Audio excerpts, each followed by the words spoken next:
भगवान श्री कृष्ण के बड़े भाई बलराम जी को ही बलदाऊ और बलभद्र भी कहते हैं।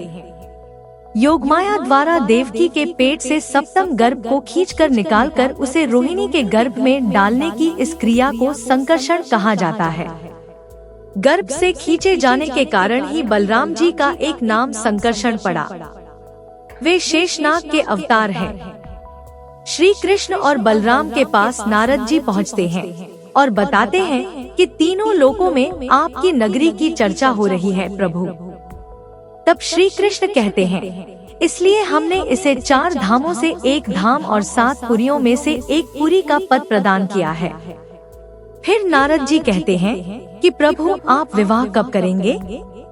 यह सुनकर श्री कृष्ण कहते हैं, दाऊ भैया के पहले मैं कैसे विवाह कर सकता हूँ, परिवेत्ता कहलाऊंगा। इस पर नारद जी कहते हैं कि दाऊ भैया की चिंता आप न करें प्रभु, आपकी होने वाली भाभी इस समय पृथ्वी लोक की ओर ही आ रही है, उनके स्वागत की तैयारियां कीजिए।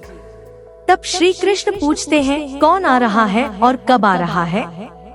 यह सुनकर नारद जी कहते हैं, सब कुछ जानते हुए भी मुझी से पूछते हैं, तो सुनिए। जब मैं ब्रह्मालोक पहुंचा तो मैंने देखा कि आनत नंदन सम्राट रैवत के पुत्र महाराज कुकुदनी अपनी पुत्री रेवती के साथ ब्रह्मलोक चले गए।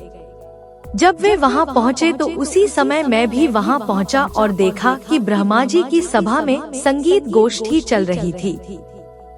संगीत सभा समाप्त होने के बाद ब्रह्मा जी की नजरें उनकी ओर जाती है तो वे कहते हैं, आओ वत्स, कहो मृत्युलोक से यहाँ तक आने का कारण क्या है?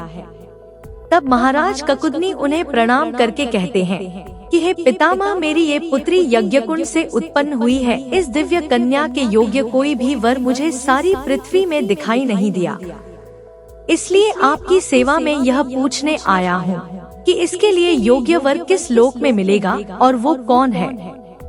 तब ब्रह्मा जी कहते हैं कि इसका वर तुम्हें पृथ्वी लोक में ही मिलेगा।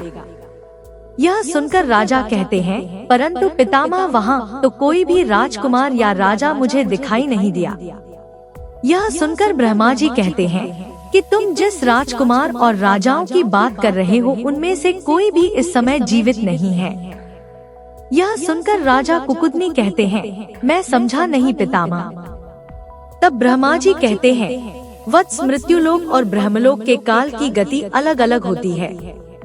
धरा पर काल इतना शीघ्रगामी होता है कि ब्रह्मलोक के एक दिन में पृथ्वी पर कई चतुर्युग बीत जाते हैं। सो ब्रह्मलोक में तुमने जो क्षण बिताए हैं उतने में पृथ्वी पर 3 युग बीत गए हैं।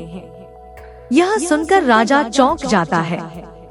राजन, अब और देर ना करो, शीघ्रता से पृथ्वी पर लौट जाओ। तुम्हारे जाने तक वहाँ द्वापर युग का अंत होने वाला है। उस समय भगवान शेषनाग मनुष्य रूप में अवतार लेकर श्री कृष्ण के साथ धरती पर लीला कर रहे होंगे। तुम्हारी पुत्री रेवती वास्तव में भगवान शेषनाग की पत्नी और नित्य सहचरी देवी नाग लक्ष्मी के अंश से ही मृत्युलोक में अपने पति भगवान अनंत की सेवा में प्रकट हुई है। आप इस कन्या का हाथ उनके हाथ में देकर न केवल अपने उत्तरदायित्व से मुक्त हो जाएंगे, वरन प्रभु की कृपा से मोक्ष की प्राप्ति होगी।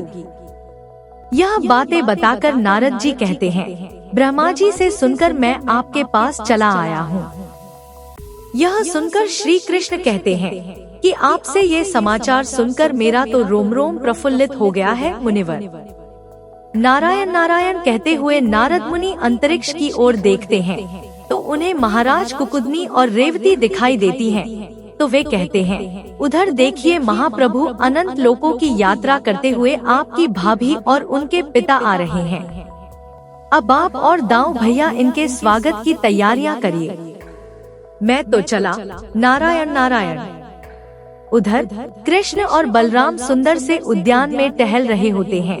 तभी उन्हें आकाश में महाराज ककुदनी और रेवती नजर आते हैं। फिर राजा ककुदनी दोनों को प्रणाम करके बताते हैं कि ब्रह्मा ने आप दोनों का रहस्य बता दिया है और मैं सतयुग में पैदा हुआ महाराज रैवत का पुत्र कुकुदनी हूँ और ये मेरी पुत्री यज्ञकुंड से जन्मी है। ब्रह्मा जी ने ये आदेश दिया है कि मैं अपनी ये पुत्री रेवती शेष भगवान को प्रदान करूं। क्योंकि ये आपकी नित्य सहचरी देवी नागमणि के अंश से ही उत्पन्न हुई है। सो मेरी इस पुत्री का पानी ग्रहण करके मुझे कृतार्थ करे। यह सुनकर श्री कृष्ण कहते हैं कि हे सूर्यवंश से उत्पन्न महाराज, आपके बारे में नारद जी ने हमें पहले ही सूचना दे दी थी। हम दोनों आपकी ही प्रतीक्षा ही कर रहे थे, इसलिए मैं अपने अग्रज दाऊ भैया की ओर से इस संबंध को स्वीकार करता हूँ। फिर महाराज ककुदनी अपनी पुत्री का हाथ बलराम के हाथों में सौंप देते हैं। बलराम कहते हैं कि मैं आपको वचन देते हूँ कि अपने सुख, ऐश्वर्य और वैभव में इनको बराबर का भागीदार बनाऊंगा। ये मेरे घर की स्वामिनी होंगी और हमारी गृहस्थी का सारा व्यापार इनकी इच्छा के अनुकूल ही होगा। फिर बलराम अपने हल को रेवती के सिर पर रखकर उनकी हाइट को कम करके अपने समान कर देते हैं। फिर महाराज ककुदनी दोनों को आशीर्वाद देकर तपस्या करने चले जाते हैं। फिर बलराम और रेवती का विधिवत रूप से विवाह होता है और नगर में इस विवाह उत्सव की धूम रहती है।